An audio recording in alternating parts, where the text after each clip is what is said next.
सांप नहीं, इंसान थे शेषनाग, जो नागवंश के राजा थे। प्राचीन काल में नाग शब्द का अर्थ आदमी होता था, इंसान होता था, लेकिन ये नागवंशीय लोग सांप की पूजा करते थे, इसलिए नाग राजाओं का राजकीय चिन्ह भी सांप था, जिसे उन्होंने कुछ इस तरह दर्शाया।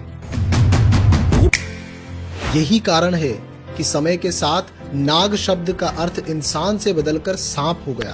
जो इंसान थे वो पौराणिक कहानियों में नाग देवता या नाग राक्षस बन गए। नाग डायनेस्टी के सिक्के आज भी मौजूद है, जो भारत सहित इंग्लैंड के म्यूजियम में भी रखे हैं। अब क्या ये सिक्के सांपों के थे? क्या आप कहेंगे कि सांपों की एक अपनी डायनेस्टी थी? नहीं ना। एक एग्जाम्पल से समझिए। लोग अपने आप को सूर्यवंशी बोलते हैं, चंद्रवंशी बोलते हैं। इसका मतलब ये तो नहीं है ना कि वो सूरज है या चंद्रमा है। इसी तरह नाग का अर्थ भी आदमी से था। भदंत आनंद कौशल्यायन ने अपने शब्दकोश में नाग का अर्थ इंसान ही बताया है।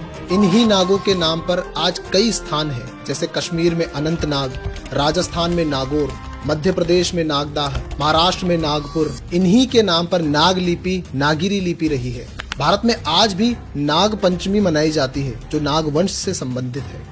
और तो और एक नाग जाति के लोगों की वजह से ही एक पूरे स्टेट का नाम नागालैंड है। अब कोई वहां पर सांप तो नहीं रहते तो इंसान ही है, जो नागवंश से या नाग जाति से जुड़े हैं। यहाँ तक कि हड़प्पा की सभ्यता भी नागवंश से जुड़ी थी, क्योंकि हड़प्पा की सभ्यता मात्र सत्तात्मक सभ्यता थी, और मात्र सत्तात्मक वंश केवल सिर्फ और सिर्फ नागवंश ही रहा है, जो आज भी है। भारत में सबसे पहले 16 जनपदों का वर्णन मिलता है, जिन पर क्रमशः पूर्ववर्ती नागवंश के वंशजों जैसे हर्यक वंश, शाक्य वंश, ओकाकू वंश, इक्ष्वाकु वंश, कोलिये, मल्ल, विदेही, लिच्छवी और शिशुनाग, नंद और मौर्य जैसे वंश प्राचीन नाग वंश के ही वंशज रहे हैं। हर्यक वंश के अंतिम राजा का नाम नागदशक था, जिसके नाम में ही नाग जुड़ा है। अशोक के शासन काल में पण या पणो नाम के सिक्के चलते थे, और पण नागवंश से जुड़ा है। दक्षिण के संगम साहित्य में मौर्यों को नागों का वंशज बताया गया है। राजपूताना के प्राचीन इतिहास और शिलालेखों में भी मौर्य वंश को नागवंश का ही बताया गया है। अब बुद्ध के समय पर आई है।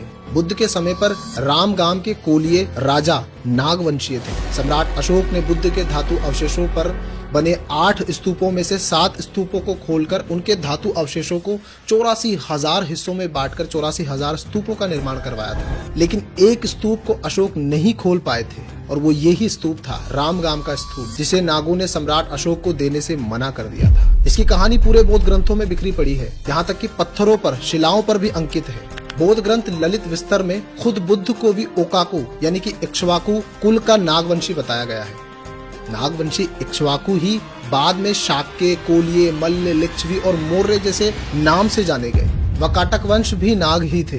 कश्मीर में करकोटक नागवंशी थे। जिनमें टक जुड़ा है वो सब नागों से जुड़े हैं। विश्व प्रसिद्ध भाषा वैज्ञानिक डॉक्टर राजेंद्र प्रसाद सिंह ने तो टक से जुड़े सभी स्थानों और राजाओं को वकाटक वंशीय बताया। उनके अनुसार कर्नाटक का नाम भी टक पर आधारित है, जो वकाटकों से संबंधित है। तक्षक भी नागवंशी ही थे, जिन्होंने तक्षशिला महाविहार बनवाया था। तक्षक लोग शिल्पकार थे, और डॉक्टर राजेंद्र प्रसाद के अनुसार तक्षक और तक एक ही है। मध्य प्रदेश में एक स्तंभ मिला है वकाटकों का, उस पर लिखा है वकाटक चक्र, जिसके नीचे अष्टांगिक मार्ग का बुद्ध का चक्र बना है, और यही चक्र वकाटकों का राजकीय चिन्ह था। अजंता की गुफाओं में 16, 17 और 19 का निर्माण इन्हीं नाग राजाओं की देन है, इन्हीं वकाटकों की देन है। 16 नंबर की गुफा में बुद्ध की सुंदर शिला चित्र उकेरे गए हैं। वहीं 17 नंबर की गुफा में बुद्ध के जीवन काल से जुड़ी कई कहानियों के चित्र बने हैं, जो आज भी मौजूद है। और 19वें नंबर की गुफा तो बाहर से आपको इतने आश्चर्य में डाल देगी, इतनी सुंदर नक्काशियां बनी हैं वकाटकों द्वारा, और बुद्ध के बहुत ही सुंदर शिला चित्रों को इन पर उकेरा गया है। ये वकाटकों की ही देन है। वकाटकों का साम्राज्य बहुत बड़ा रहा है। टकों ने ही टका चलाया,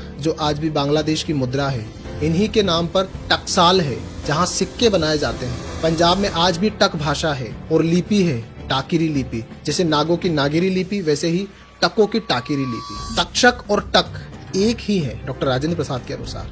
टक से जुड़े जितने भी राजा हैं और वंशज रहे हैं, करकोटक या वकाटक, ये सभी मूल रूप से नागवंशी रहे। यहाँ तक कि चीन में नांगचेन नाम की एक जगह है, जो तिब्बत और चाइना के बॉर्डर में है। वहाँ 2000 साल पुराना बुद्ध स्तूप आज भी मिला है। नांगचेन भी नागों से संबंधित है। यहाँ तक कि 14 अक्टूबर को बाबा साहब द्वारा धम्मचक्र प्रवर्तन किया गया, लेकिन 15 अक्टूबर को बाबा साहब ने अपनी स्पीच में कहा है कि हमारे पूर्वज नागवंशी ही थे, जिन्होंने बौद्ध धर्म के लिए कई लड़ाइयाँ लड़ी। बौद्ध धर्म के संरक्षण और विस्तार में बहुत बड़ा योगदान दिया है नागवंश ने। ये बाबा साहब की स्पीच में बाबा साहब ने कहा है। बुद्ध के ऊपर इस तरह 5 मुख या 7 मुख वाला सांप एक सिंबॉलिक रूप में नागवंश द्वारा बौद्ध धर्म के संरक्षण को दर्शाता है, यानी नागों ने बौद्ध धर्म का संरक्षण किया और उसका विस्तार किया। इस वीडियो में हमने नागवंश पर बात की है कि नाग भी इंसान थे, ना कि कोई सांप थे। अगली वीडियो में हम नागवंश के राजाओं के इतिहास को जानेंगे। कौन कौन से राजा नागवंश के हुए हैं, उनके इतिहास क्या रहे हैं, गहराई से उस पर हम बात करेंगे। दोस्तों, नागवंश पर तो एक पूरी सीरीज ही लानी पड़ेगी, क्योंकि इनका इतिहास बहुत ही बड़ा रहा है। फिलहाल के लिए अगर ये वीडियो आपको पसंद आया हो तो गौतम बुद्ध से पूर्व 27 बुद्धों पर भी मैंने वीडियो बनाया है, आपको वो बहुत पसंद आएगा और बहुत महत्वपूर्ण जानकारियां हैं, जरूर देखें। चैनल को सपोर्ट करने के लिए ज्वाइन करें, वीडियो को लाइक करें, कमेंट करें, शेयर करें। आपके लाइक, कमेंट, शेयर महत्वपूर्ण है, इससे हमारे वीडियो की रीच बनती है और अधिक लोग देखते हैं तो हमें भी मोटिवेशन मिलता है ताकि हम ऐसी वीडियोस बनाते रहें। इस वीडियो में इतना ही, अभी के लिए चाहूंगा इजाजत।